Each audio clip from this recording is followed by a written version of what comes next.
जय हिंद दोस्तों। इस दुनिया में रहस्यों की कोई कमी नहीं है। कुछ रहस्य सुलझाए जा चुके हैं तो कुछ रहस्य ऐसे भी हैं जिनके बारे में कोई नहीं जानता है। ऐसा ही एक रहस्य सम्राट अशोक के बारे में भी है। ऐसा माना जाता है कि अशोक ने आज से लगभग 2000 साल पहले गुप्त लोगों की एक टीम बनाई थी जो आज भी काम कर रही है। ये गुप्त लोग कौन थे, सम्राट अशोक ने यह टीम क्यों बनाई थी, क्या एपीजे अब्दुल कलाम इसी टीम के एक सदस्य थे? इन सब सवालों के जवाब आपको मिलने वाले हैं इस वीडियो में, तो अंत तक बने रहिए हमारे साथ। दोस्तों, इस बात में कोई संदेह नहीं है कि दुनिया के अलग अलग हिस्सों में कुछ सीक्रेट सोसाइटीज आज भी सक्रिय हैं, जिनमें से अमेरिका के इल्यूमिनाटी के बारे में तो आपने सुना भी होगा। ऐसे ही चीन में रेड लालटेन, फ्रांस के प्रायरी ऑफ शियोन, इटली की ओपस डाई जैसी तमाम गुप्त संस्थाएं हैं जो किसी खास मकसद के लिए आज भी काम कर रही हैं।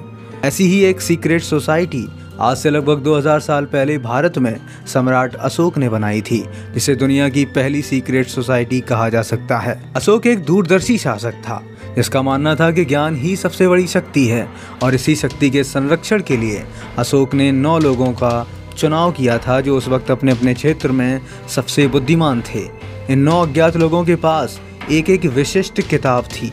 कहा जाता है कि अगर ये 9 किताबें किसी गलत व्यक्ति के हाथ लग जाएं तो वो पूरी दुनिया का नाश कर सकता है।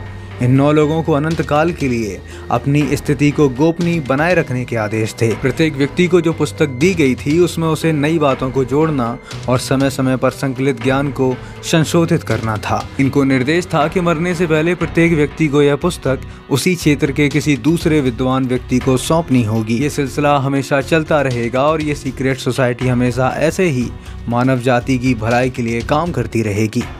दोस्तों, यहाँ एक सवाल मन में आता है कि ये 9 किताबें किस विषय पर आधारित हैं, इनमें किस प्रकार का ज्ञान है।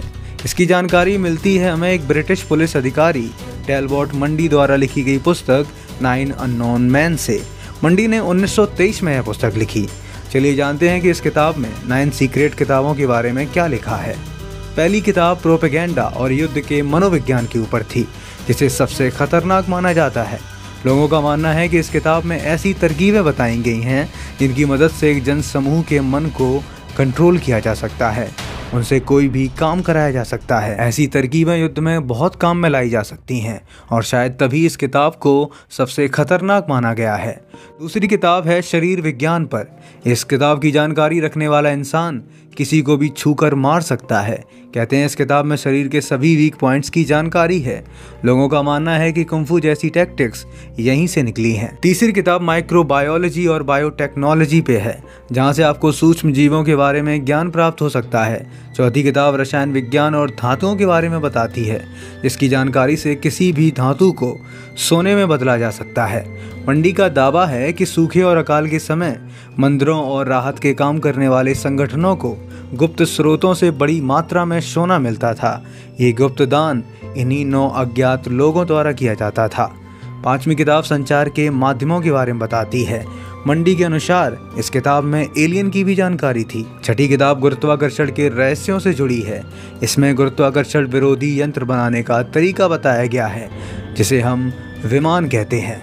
सातवीं किताब में ब्रह्मांड और उससे जुड़ी सभी जानकारियां हैं। आठवीं किताब में चर्चा की गई है प्रकाश की।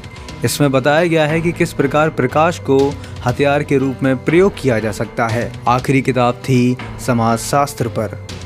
मंडी का दावा है कि यह एक सच्ची घटना है जो उसने तब लिखी थी जब वह हिंदुस्तान में पुलिस अधीक्षक के पद पर तैनात था। इस किताब के आने के 37 साल बाद फ्रेंच पत्रकार लुई पॉवेल्स और रशियन जासूस जैक्स बर्गियर ने इस पर रिसर्च की और तब एक पुस्तक लिखी द मॉर्निंग ऑफ मैजिशियंस, जिसमें उन्होंने मंडी के दावों पर मोहर लगाई।